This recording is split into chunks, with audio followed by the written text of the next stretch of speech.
write your names. All right, let's get started, shall we?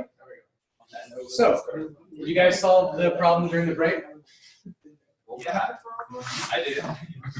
Okay, then don't keep it to yourself. All right, let's stick with our vector here. Let's say we have our vector t.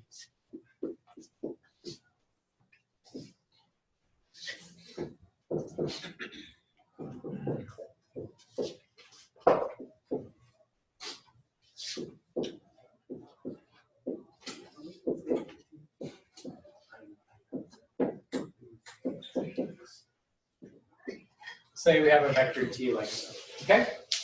And what I want to explore with you guys is a way, I want to build a for loop, a nested for loop, that goes through this vector t, element by element.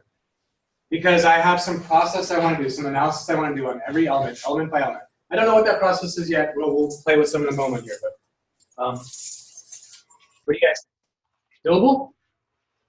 Yeah? Okay.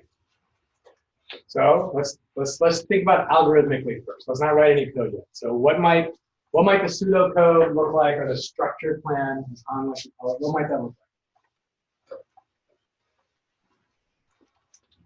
Initialize a matrix.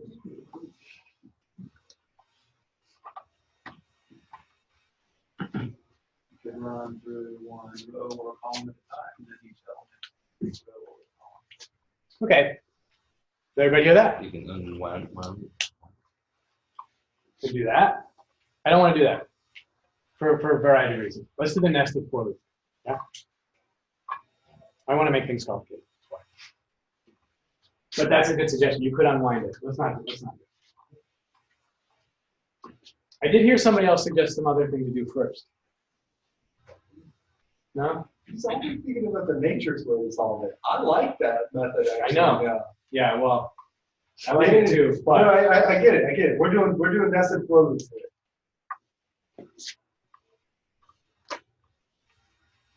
this exam, you're writing a structure plan. Give me some ideas. 4. That's a good start. I. Yeah. No. Let's call it either row or column. Oh. What do you guys want to do first? Row. I want a column. Okay. Nested column 4. Indent, right? Yeah. There we go. Now across the same. Columns, people. All. Okay. Do your whatever you need to do. Yeah. Check. Process. And potentially, Smiling face. Potentially, because you could have like conditions after you've done certain things you're doing from there. Yeah, sure. Okay, good. Everybody okay with that? Yep. Okay? All right. Let's try it out. That's some solid pseudocode.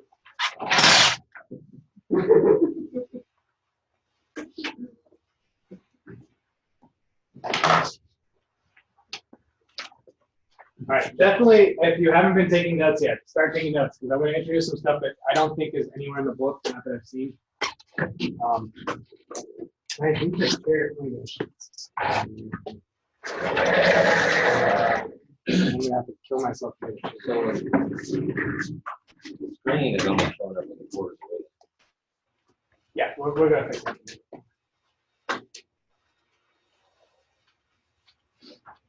That better? Yeah. All right, that's good. All right, so let's call this. I mean, on your video, it's only showing.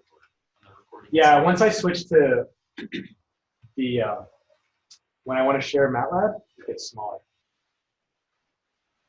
Oh, you mean before? It's okay. It's recording. If I'm not sharing screen, it's recording the whole video, no matter. But now I'm sharing screen. I think I understand your concern, but I think it's okay. Well, I'm saying in the video, they can only see half the screen. But right now, what we're No. seeing is what they're seeing. Oh, Yeah. Oh. Yeah. The recording is actually of the MATLAB screen with a small video. Because now, since I'm showing you MATLAB, you don't care about the video, is my thinking. Okay, some good comments, right? All right, so we also need to do some setup. Whoops, Set up init. What are some things we need to set up in init? What do you guys think? The matrix. We need a matrix. Okay, so let's make it. Let's do random again. Do T random. Let's do 7 by 7. Values up to 1,000. And does everyone understand what this is doing? Yeah. Everybody okay? Any questions on what that line's doing? It's good. Rounds is you want integers? Is that what that said? It's rounding, yeah. Giving us integers. But remember this floor and ceiling, there's other ways to get integers. So think about the problem you're trying to solve and which is the most appropriate. Round operates in the traditional round fashion, if I remember it. What is the 7? Random 7. This specifies the dimension of the rand matrix. So if I go, I'm going to go back to the console here just to show that. If I do rand2, I get a 2 by 2 matrix of random values. If I do rand5, I get a 5 by 5 matrix of random values. You'll notice that rand by default is giving me values between 0 and 1. So if I want to expand its range, I just multiply it. That's kind of what I'm doing. So this is just going to give me a 7 by 7 of integers between 0 and 1,000. Cool. All right.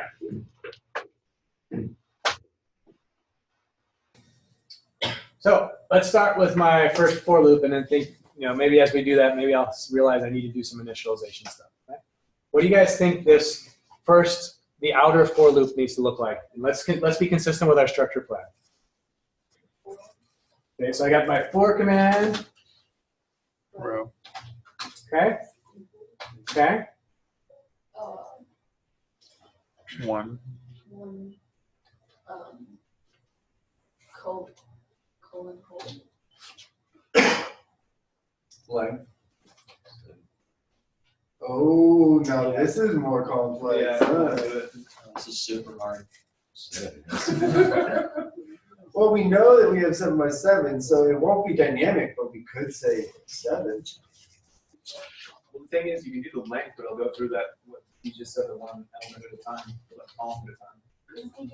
But that's not what we want to do, though. Yeah, what is the I don't know how to get like ton size? Fun size. Could you do There we square go. bracket? There we go. Now we got length font size. Wait, so what is fun size? Well, font size is anything that we specify. One comma. What do you want font size to be? 7? 7. No. Yeah, there we go. Length font size. All right, but this actually brings up an interesting conundrum. Oh no, just font. There's got to be a way to figure out the dimensions of your matrix, right? There's got to be a way to figure out the dimensions of your matrix. That's You do not- 1 comma because- and. Because it's not whose, right? And I don't necessarily guarantee that I'm specifying the size of the matrix in my code. That's the luxury I have here. I'm not going to always have that luxury. when you do it in like the row column. Yeah, you're onto it. All right, let's try. Let's go back to the console. Let's do some experimenting. But I think you guys are all onto it.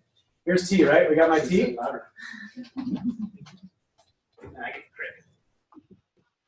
Notice what happens. 7. What's- you create. What's the response? The response here from the built-in function size is 2 values. Row column. It's row column. Exactly. Now we haven't seen this yet, but if I actually wanted to, there's a couple of ways you can treat this, okay? There's a couple of ways you can treat this. So let's do this, okay? Let's call it my matrix size. Okay, that's my own little variable there called my matrix size. If I want to see what it is, I go whose. Let's find out what it looks like. It looks like a 1 row, 2 column response. Everybody see that? Yeah. So I could then, from now on in my code, like if I wanted to know the number of columns I have, I might do this, right? And actually, let's make this a little interesting. Okay? I was going to cheat and show you something. I don't want to do that. Let's see here. Okay. I need to.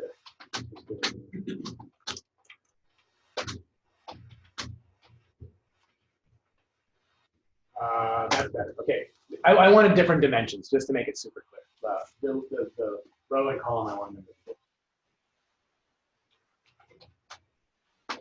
Okay, so now we clearly see I've got a 2 and a 4, right? The 2 is the number of rows, the 4 is the number of columns. If I wanted to extract the number of columns, what would be the index I would put here? 2, right? And 1 would give you that. Now, there's another trick you can do here, and this is a little bit about using vector creation. Okay, and it's kind of funky. I'm pretty sure this will work. Let's try it out. Okay. And if it doesn't work, then I apologize, but I'm pretty sure it's.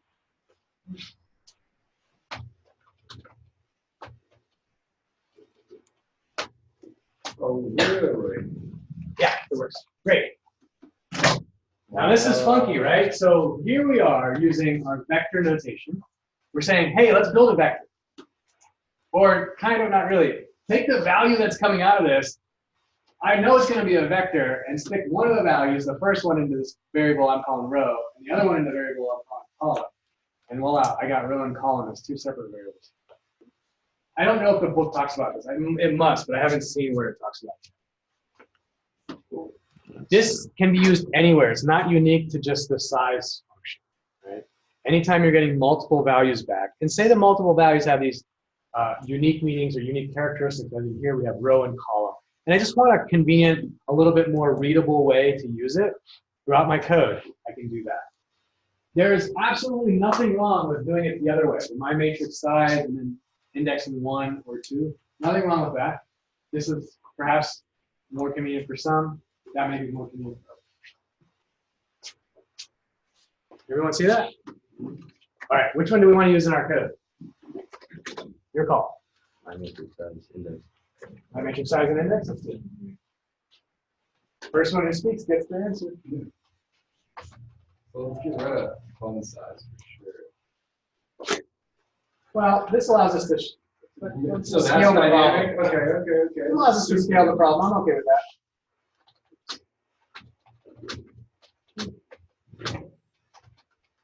All right, everybody okay with that so far? So let's get back to our outside for loop. What do you think we do? We don't need like. We don't need length, okay. What variable can I use? Yeah, right, we already used the size function up there in line 8. So let's use our my matrix size. Parentheses. 1. So we're going to use indexing here. And which element do we want? The first one? That's the number of rows, right? Okay, good. All right. Now what? 4.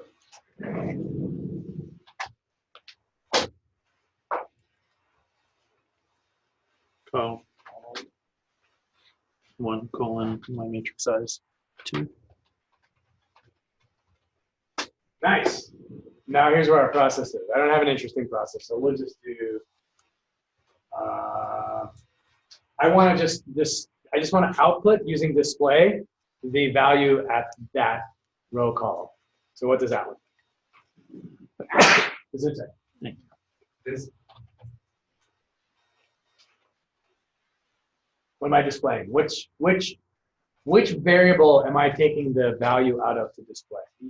T, right? The big vector T. Row column.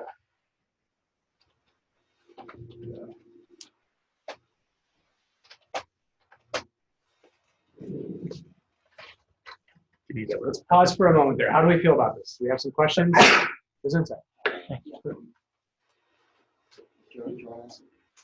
Yeah, I mean, because I just wanted to ask, like, so you're just displaying T of row column. What is that? It's the vector T, which is massive, Yeah. and the element at row column. Just whatever that value is, that's what you're displaying. Yeah. Okay. One by one, though, because you see there's 2 for loops here, so I'm just going to go through it. So let's pretend for a moment that I've got this T, right? And I run it on this code. What's the first value that's going to output? 54. That'll be row 1, and then it'll be column 1, so it'll be 54. Yeah. So the first value I'm going to grab is 54, right? What's the second value on the display? Row 1, column 2. Row 1, column 2. Row 1, 3, 4. Because the inner loop is cycling through the columns. So this inner loop goes through all the columns. Bam, bam, bam, bam. I'm done with the inner loop. What happens? Next The row. outer loop increments to the next row, and I'm actually starting a new inner loop, right? With the same parameters. I go this way. And then, third time around on the outer loop. Why did you pick size 2? Here? Yeah. No, that's 1. Matrix size 2. Hold on. a second. So I'm going to go back to the command window. Yeah.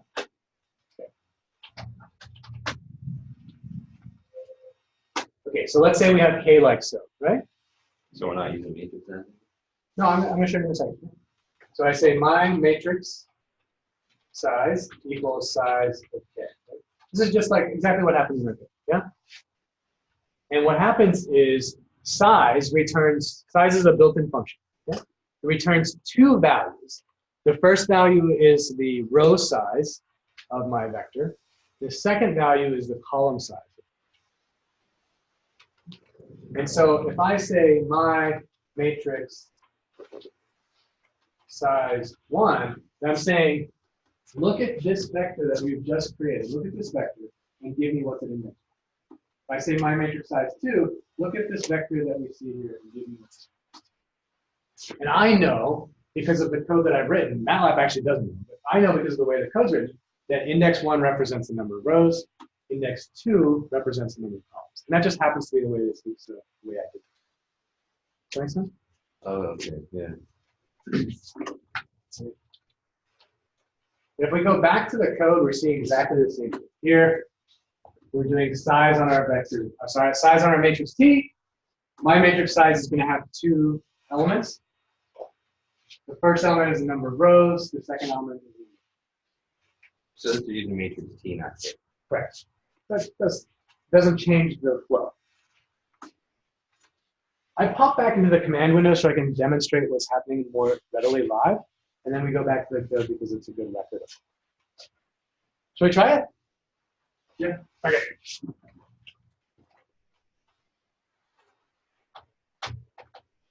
Now, what do you guys think will happen when we run this code? Well, Everything's going to show. we don't know what the original matrix was. Yeah. So maybe we should display that. I think we get it anyways because I didn't put semicolons. Oh, you didn't. Okay, there you go. Well, there we go, right? So this is that random matrix we created. It's 7 by 7 because we specified font size to have 7. I run my matrix size and it responds with a number of rows and number of columns. And then between my nested for loops, I'm going to go across each row first, right? And do we see that? 368, 436, 654. So we're going element by element across. Does everyone see that? So when you said font size equals 7, that creates a 7 by 7 matrix. Yeah, because of this line. That one. So if I change the content of font size, it'll change the size of sheet. That'll change your reference for. I mean, because of the way the code is set up, yeah. Everything's super dynamic here, right? Because these loops are determinant loops based on the sizes that are dynamically determined here, which is based on a dynamic creation of my vector, my matrix T, which is based on that. So really, it's really interesting. Right? This is a way to have your entire code domino off of a single variable. Nothing in here is hard to do except that. We okay with that? Okay, so let's just scroll through this a little bit more, convince ourselves. 250, there should be a point where I see 258 followed by 626, right? So scroll down a little bit. There's 258, 626. That looks great, right? Now, I'm going to make this just a little more interesting because I want to really convince ourselves we're doing the right thing. I'm going to say row, column. Okay, do you guys know Anybody help me out? What do you think that display is going to do? The way I've changed that display command. It's gonna show you the row and the column number side by side with the number that it's gonna put out. Right. So what I've done here is I've told display, hey, display, show me 3 values. The only way I can do that is by giving display a vector, right? Remember that. Either give it a character string vector or you give it a numerical. I want to show 3 values. I'm going to show the row and the column that I'm at. Those are my indexes or my subscripts, and the value, the contents of that row. And this will help us see the progression of values. I'm going to actually, let's do this. I'm going to do this.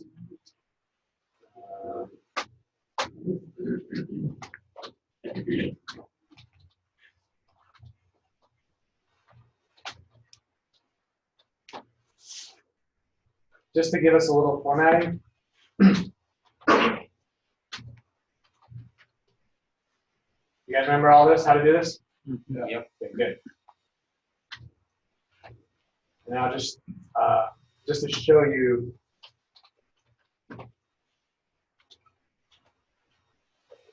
the difference between the output of the two.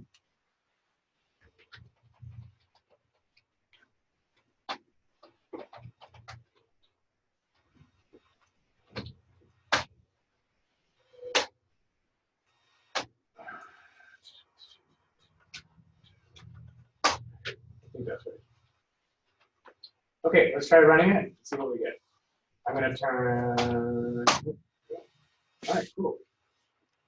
Here we go. Back to the top. This is where we started. Yeah.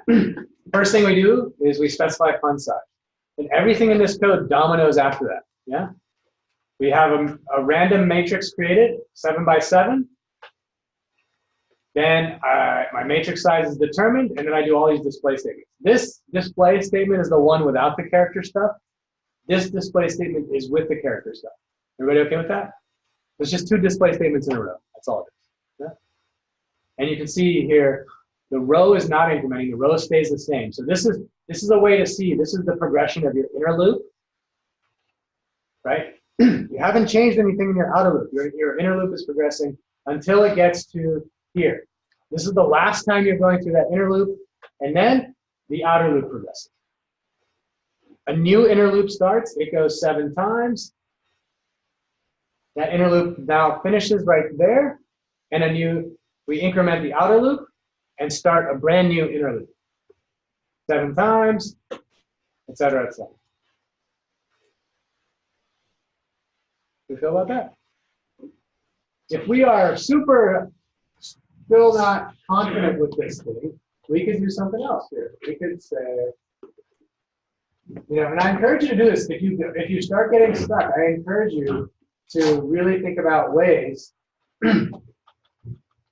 to have MATLAB display output to help you understand what the code is doing. And these are what people often call debug statements, right? So I'm going to do that here. I'm going to say display start loops. And then here, I'm going to say display start inner, because that's what I'm doing on this next line, right? Here I can say display increment inner loop. Let's do that. Let's do that at the end here. And then here I'll say display increment outer. So all I'm really trying to do, and this might seem to confuse matters a little bit just because you're getting a lot more text on the screen. But if you're struggling with your code not doing what you want it to do, and you're like, I don't understand why it's not doing what I want it to do, I encourage you, put some more of these types of statements in. When the output blows right on by, scroll all the way up to right where it starts. And carefully walk through it and sort of convince yourself, why is it doing this? The other thing you can do is output more of your data. You can say, show me what my matrix is. Show me this. Show me that. So it's an example of having some extra debug statements. Have your code talk to you. That's basically what we're doing, right? So here we go. Let's go back all the way to the top. Oop, there it is. Here. Okay, here I start, font size, etc. And I go start loops. Okay, great. That's before I've even really gotten into my for loop. So I'm saying, hey, I'm starting my loop. And I start inner loop. Wait, where's my start outer loop? Guess I didn't make one of those. Huh?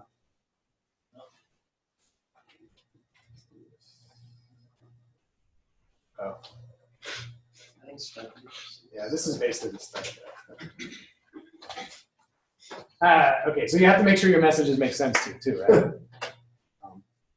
And that's okay. This is an iterative thing, right? We make changes as we go. Everybody okay with that? Any hammered that to death yet? Yeah. Yeah. Dimitri said, yeah. Okay, thanks. So these the two displays that you have, where the number string one and the one above it, are those doing the same thing? These two? Yeah. Yeah, except the difference is that this one has some text here to make it more readable, and this one is just the numbers, right? And if I go to the output, the one that is just the numbers looks like this, and the one with the text to help me looks like that. So you could easily like semicolon the just numbers one out of there, and it would look nicer, right? This one? Yeah. Yeah, I'll do it. Go for it. Right, I guess a semicolon wouldn't work if it's inside the for loop. If it's a disp statement, the semicolon is not going to work because the disp is like I'm displaying. That's Yeah, that's you what can't I stop found me. one time. You're not suppressing me. We couldn't suppress it. He's like, why won't this suppress it? I don't know why it won't. But yeah, you can make it look a little like that. And you know, another trick that sometimes I've done myself is to say this is an outer, this is inner, so I'm going to do a dash in here. Kind of the same as like indenting. Indenting your code, indenting your output statements. You know, I should probably indent this one too because it's inside the inner for loop, but you can have your code basically reflect a little bit of that. See, here's the outer loop, and these are all inner. And so you can visually see that outer inner thing a little bit better.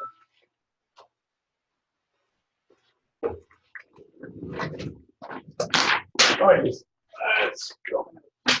Are we ready to try something cool and interesting? Yeah. Are you sure? Besides that, Yeah. what else do you got? All right, let's do it. So part of your homework is going to involve this, and again, I'm not sure the book really does a good discussion on it, if it does at all. And so please take good notes and help each other out in discussion forums, etc. We are going to do fun stuff with images. Okay. Before I do anything with that image, I want to talk about how this image gets represented in MATLAB. And let me switch the camera.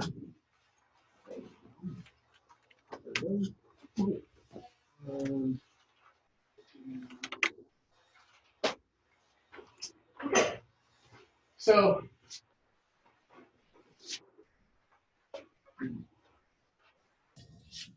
you're gonna have to excuse my really crude drawing here, but it's the only way to make this work. This explanation work. Okay. Let's say that's my image. Okay? Stick figure. It's probably actually more complicated than I really want to just deal with. Okay? The way to think about this is deep down in here are little dots, which we often call pixels. You've probably heard this term of pixel before. Maybe you bought a camera and it says 5.1 megapixels, and you're like, what the heck is that? It tells you the number of dots you can capture in that image. 10 megapixel camera right there. Yeah, this is like a 10 pixel camera is what it is. It's just 10. No prefix. Yeah. So, you know, the reality is we have so many pixels that things look smooth and curved and perfect and you don't see the dots at all, right? So for a moment, wind back 50 years to an era where you could see the dots, okay? All right, you don't have to go back far back. But let's assume that those are the dots that make up this image, the stick figure, okay? The easiest way to represent this, and this is actually kind of how most images are represented in some form at some stage of their utilization, is a matrix, okay? And each element in that matrix corresponds to a pixel.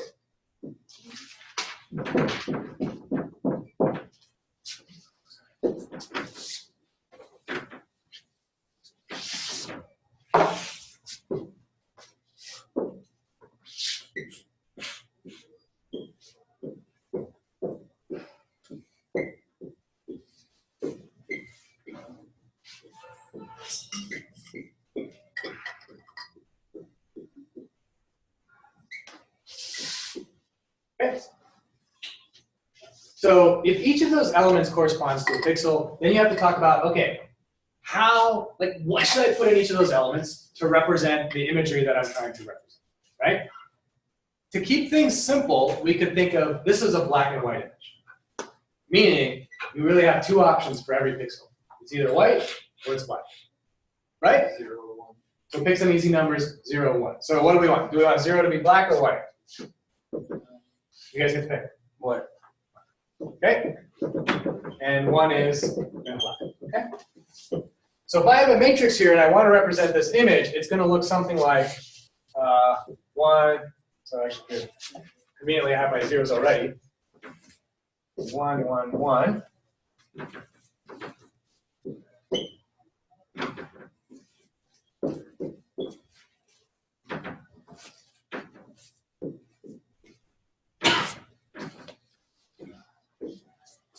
This is my super rudimentary representation of my black and white stick figure. Can't you just get rid of that right now? I could. I added that by accident. Sorry. Okay. I mean, the reality is there probably is a billion more pixels every which way. But. Yeah, sure. So that's the representation for black and white. Everybody okay with that? Okay. Now the reality is most of your images, I mean, if you like, if you got a 4K TV, that's like 4,000 pixels across, right, or more. Right? It's not range. The number of vertical pixels is different. On top of that, it's not black and white, right? Your images are color. So typically, when you have a color representation, you have another dimension to your matrix data, if you will. One two-dimensional matrix represents your reds. Actually, stop. Let's not go to color yet. Hold on. You haven't introduced the multi-dimensional. Yeah, I know. Let's not go to color yet. So the next thing you can do from black and white is go to something called grayscale. So grayscale allows you to have white over here, black over here, and a range of values between them. Okay, and that's what we're going to stick with today mostly, is grayscale. And homework 8, I think that's the number 1. Homework 8 is grayscale. Right? And to keep things simple, I'm pretty sure we're going to stay in MATLAB realm of, oh geez, now I might not remember the numbers right. Okay, I may have this flipped, so just work with me, but I think white is 255 and black is 0. Okay? If I have that flipped, I apologize. We'll be able to find that out really soon. Okay? And what that means is, in your matrix, each element location corresponds to a single pixel. It has a value between 0 and 255, where 0 is on one end of the spectrum, 255 is on the other, and any number in between is some sort of gradient along this gray scale. Yeah? Is everybody okay with that? Yeah. All right, cool. So to the color thing, what really happens in color is, imagine for every image you actually have 3 of these matrices. One represents your red concentration, the next one represents your green concentration, and the third one represents your blue concentration. If you've heard of RGB, that's where it comes from, red, green, blue. And if you mix in the light world, as opposed to the paint world, in the light world you can mix red, green, and blues and basically get it. Now on top of that, the stuff that you have, if you've ever seen like the color depth is another term for images, right? Like here we're talking about a 256 values between your grayscale. That's, that would give you a really crap color image, right? So color depths are like in the millions now sometimes, depending on what type of screen you get. And what that means is each element here can have a value between like 0 and, I don't know, 65 million. And there's 3 of these times your 4,000 pixels. So all of a sudden you realize like, okay, now I understand why my video files are so big. Yeah. But that's actually with amazing compression technology. So what I've just described here is a way of representing an image uncompressed. Uncompressed. And that format is called bitmap. Okay. It's an old school format. People rarely use it anymore. What's an image format you're familiar with? BMP. BMP is big now. That's hilarious. How are you like help me out so well. That's awesome. JPEG. Okay, so JPEG has been around for eons and is probably the most dominant image compression format that's out there. And this JPEG has gone through a million variations and it continues to improve in compression. And what happens is if you take your original bitmapped image that has all of the information and you process it, and you say, hey, do I need to keep all these zeros around? It's kind of what, like a very simple compression algorithm is like, do I need to keep all these zeros around? And figure out a way to say, no, I don't need all these zeros. Figure out a way to represent all of them in a compressed manner, and voila, you've got your first step towards JPEG compression. A way to have a similar image take up a lot less matrix space. Yeah? Now, the compression algorithms have gotten extremely sophisticated at this point. They're way over my head, right? Because what they're like patterning out the ones or whatever, and then So that was really early compression, yeah, but now there's stuff about like how much did things change, what are the gradients, how close is that to the visual, like how much of that can you perceive as a human? Especially in video compression, a lot of that is built around like what are you going to perceive versus not. Yeah. And video, there's a lot of opportunity to take advantage of frame to frame, what has changed and what has not changed. so it's not just eliminating zeros at that point, it's eliminating details and ones. Yeah. Numbers. And so in all compression, you may have heard this before, there are two categories of compression. There's lossless, and then there's lossy. What do you call it, Lucy? I call it lossy, but that's okay. Probably my English. So lossless or lossy compression. Lossless would be like, I analyze this. I know there's 7 zeros here, and I'm actually going to still record that information. There are 7 zeros, but I'm going to do it in a more compact way. That's lossless compression. And there are lossless compressions out there. Lossy compression is more in this like, will the person perceive it? What's the granularity of quality I want? And you start trimming out stuff. And you will never be able to get back to the original. So if you do lossy compression, you've lost some properties of your original. But, as has been borne out, our compression technologies have gotten really good and have basically met the needs of most people in terms of their ability to perceive. Especially if you do double-blind tests. There's a lot of people there who feel very strongly that they have the ability to detect stuff. That's not an MP3. That's definitely a WIP file. You guys can have those esoteric discussions on your ski party. Okay, so are we ready to kind of see this in action? Oh wait, no, I need to tell you a couple more things. There are 2 built-in MATLAB functions we're going to use to help us do this. We are going to work with JPEGs, but MATLAB internally is basically taking the JPEG and turning it into a bitmap. That makes it easier for us to work with, right? It's not making a BMP file for us, but it is giving us a matrix that is effectively a bitmap. And we're going to stick in the grayscale just because I don't want to get into 3-dimensional matrices yet. If you guys want to go there, we can. It's fine. I swear. The first built-in is called IMRead.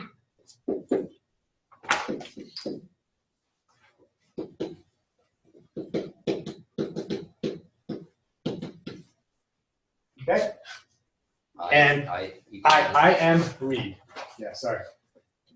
This could be any vector. You can put any vector here. Call it whatever you want. Okay. And if you read in a grayscale, nice grayscale JPEG that we're going to do today, you are going to get, why did I put vector? That's matrix. Sorry. Hold on. Matrix. You are going to get a 2x2 matrix out of it, and it's going to have these values in range from 0 to 255 at every element. Okay? Now, once you have that in a matrix, guess what? You can do whatever you want. Okay? And if you want MATLAB to show it to you, it's IMShow followed by the matrix as its parameter. You gotta have those arrows in it? No. Remember, arrows mean replace this with what you really want. That's pretty standard convention. If you go to MATLAB help, you'll see that there as well.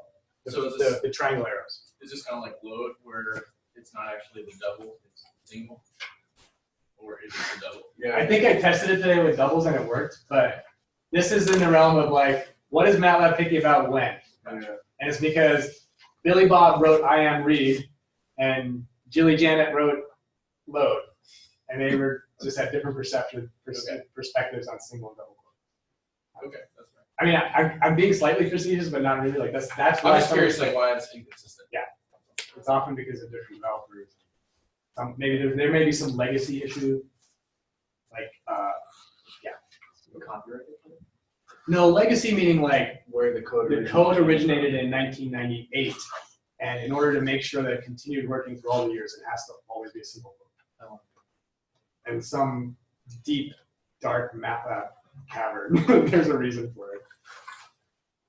Or alternatively, MATLAB has become such a bloated piece of software that no one actually knows where that function really is. Really? And I know that sounds funny, but okay, so I don't know if this is true in MATLAB, but it's definitely true in videos on. Jeez. It's definitely true with some Autodesk products. Such as? AutoCAD. All right. Well, like, you don't know why something is the way it is. You know what you're referring to?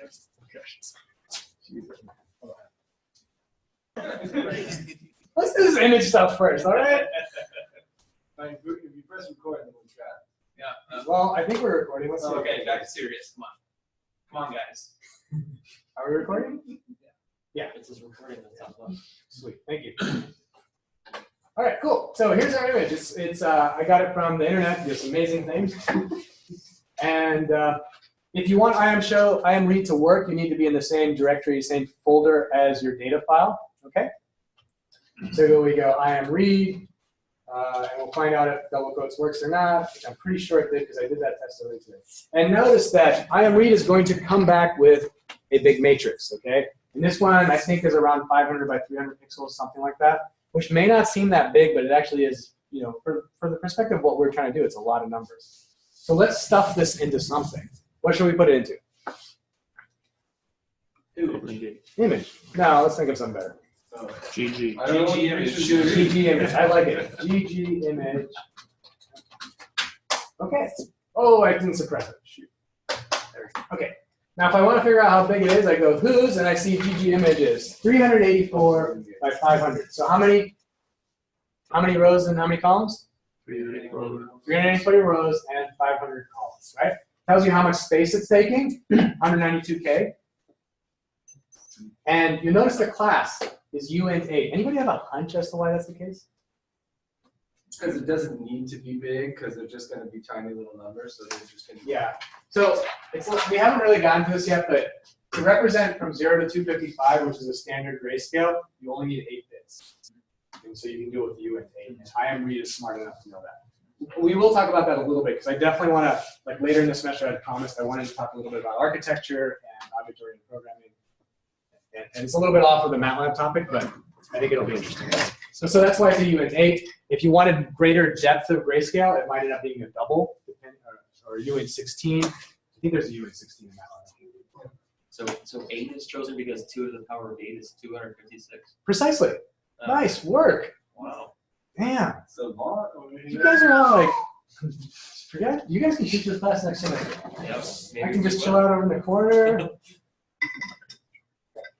Seriously, if somebody wants to teach this for me next semester, I'm open. I'm all ears. Okay, so what are we doing here? So let's say I want to see what this looks like. What do I do? Show. I am show. What parameter do I give I am show? GG image. Yeah, I do not give I am show the name of the file. I have to give it the data, the matrix, which in this case is GG image. Let MATLAB think for a little bit, and oh, look at that. Wow. So those are all ones and zeros? Those are all, each dot on here is a value between 0 and 255. So this is not black and white, this is grayscale. So it's that. It's the range, these ranges. I started out this as a simple example, but I moved to grayscale. And you can't really see the dots that well. I mean, you can kind of. If we zoom, That 0 to 255 is the depth of color in the dot. the depth of black. Of blackness in the dot, right? Yeah, and let's actually sort of poke around here. Let's see if this zoom works. I think it will. Yeah. There you go. Okay, so now you can see the actual elements, if you will. Like each of these squares that you're starting to see is one pixel, or one of the elements, as I do here, of my 500 by 358 matrix. So who originally defined how actually large a pixel is? There is no clear definition for that. Oh, it's already. Depends on the screen too. Yeah, so how big the pixel is depends on the capability of whatever your visualization device is, combined with how much data you've got. So you could have a very capable screen, but if your data is limited, you're going to see big pixels. You could have tons of data, but if your screen has kind of a very poor resolution, you also see big pixels. Right? So you need a combination of the capability of your visualization device, whether it's a printer, whether it's a scanner, cell phone, projector, LCD screen, etc. But also in conjunction with your data set. I'm sure you guys have you go to YouTube and you see really shitty quality video, right? Yeah. One of the reasons is the density of pixels, and the resolution of the pixels in that data set was low. The other reason could be your bandwidth issue. YouTube there's a lot of potential issues on YouTube. But you see here the pixels, right? Pretty cool? Yeah. All right, so let's muck with our matrix, do some stuff that's kind of interesting. So you remember you can click the home to go back to this, yeah? I just change the colors. Enhance. No, I'm going to let you guys do that. So what I do want to do is say, okay, what happens, let me ask you this, okay? I want to just sort of do something silly here, which is just make a solid line on row 35. How do you think I could modify my matrix to give me just a solid line on row 35? All black on 35 or whatever. You would have to index into the matrix zeros, a zero value. The GG image is it, right? So you would have, we want row 35? Yeah, let's do row 35. So rows, and the first one, so it'd be 35. So the first subscript specifies the row number, right? So let's say 35, okay. Yeah, 35, yeah, comma, colon. And the colon specifies what? Every single column in row 35. Good, okay. Now, I told you I wasn't sure which value is white, which value is black, right? Zero. So, Zero. what do you guys want to try, 0 or 255? You think you're right. We believe in you. I don't know. I'm going to suppress the output because if I don't, I'm going to get the matrix back with that one row changed. All right, and now I want to see if this really worked. What do I do? Worked. You were right. I think you should do every pixel plus one. Let's see what the code looks like. Change it all. Yeah. So there's my 1 pixel tall black line all the way across. And I did that by manipulating that source data. Yeah. Is that pretty cool? Mm-hmm. All right, you want to do that? Okay, let's try. That's Like pretty. plus 10. So it's just like. So how do I, let's think about this. If 0 is black and I add 10 to every value, and what am I effectively doing to the image? Making it lighter. Making it lighter. And is there an easy way for me to change this matrix plus 10, or do I need to do nested for loops? What do I need to do? You probably need 3 nested. No, I don't know. You definitely do this in Polish. Or just GG image times 10. Or not times plus. Are we doing plus 10 or doing times 10? Plus. Can you do plus? No, I don't. You guys tell me. Yes. Well, it's easier. We've done vector modifications like that, right? If you do a scalar operation on a vector or matrix. Oh, you make a matrix of the same size. No, you can do or you can do it plus 10 straight up. It'll do it on every element. Yeah. Here, let's prove it. Let's prove this to ourselves. Okay, here. Here's my K. Right? There's K. Whoops. Right? Because there is no plus and minus do not have unique definitions in matrix operations. It's multiply, divide, exponential. They have unique definitions in matrix. So plus and minus. Okay, so how do we do this? GD image plus 10. Let's put it into something. Let's call it GG Well, I am showed image lighter. We think it's going to be lighter or darker? later.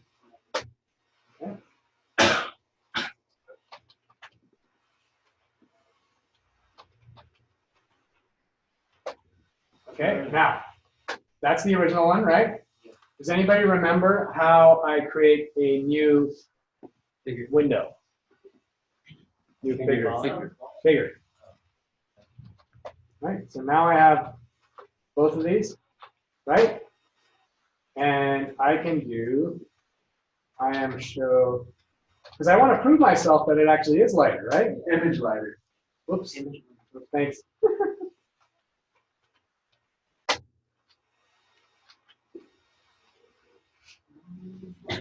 Oh, okay. Anybody want to take a guess as to why?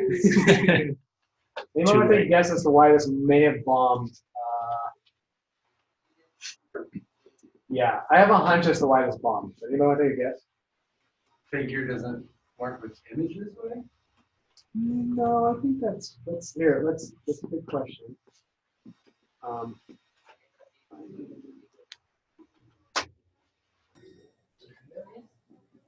Oh, is that what it is? Huh? Oh yeah, maybe you're right. I did not expect that. Okay, so let's try it.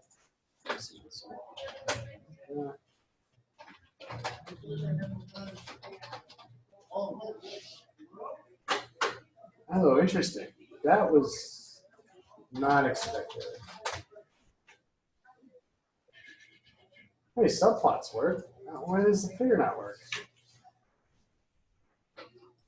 All right, let's just do it. Because Jimmy John didn't program it that way. Yeah, exactly.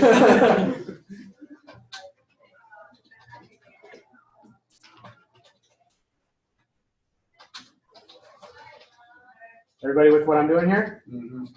Any questions on what I'm trying to do? Mm-mm. So you're making two images on one figure, one on top, one on the bottom. That is the theory. Yeah, theory worked out. It does look lighter. What do you guys think? Yeah. It's a little hard to say on the projector. It's a little easier to see on it. What it looks like. Yeah, the line has disappeared completely. The black line. Oh, because the black line was in the other file. So, Sorry, in the other vector. There's,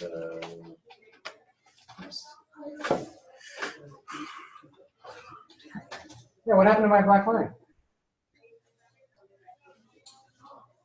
I think you stored it. I did, didn't I? I cleared the figure. Yeah, maybe I didn't store it.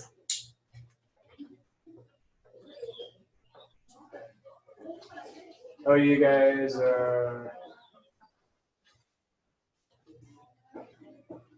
no, this GG image has 0. So, what?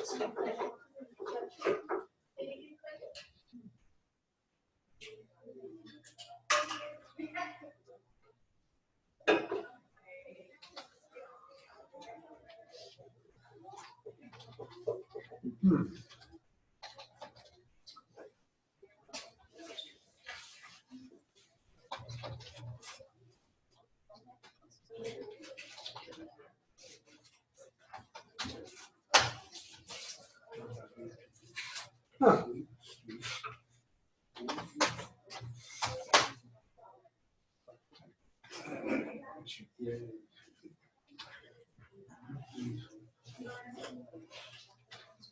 Is it just that? Is it just a resolution issue? Maybe, yeah. Like they're so small we can't see the lines really thin. Well, no. There it is. Yeah. Huh. Yeah. So, does anybody remember the term that we might be getting killed by here? So the image was small enough that we were losing that. We were representing this 358 pixels up and down in way smaller number of pixels. And MATLAB has decided to just skip pixels to display. And so skipping displaying that line. Interesting. It was there the whole time. Oh, geez, we should take a break. Let's take a break. Come back in 10.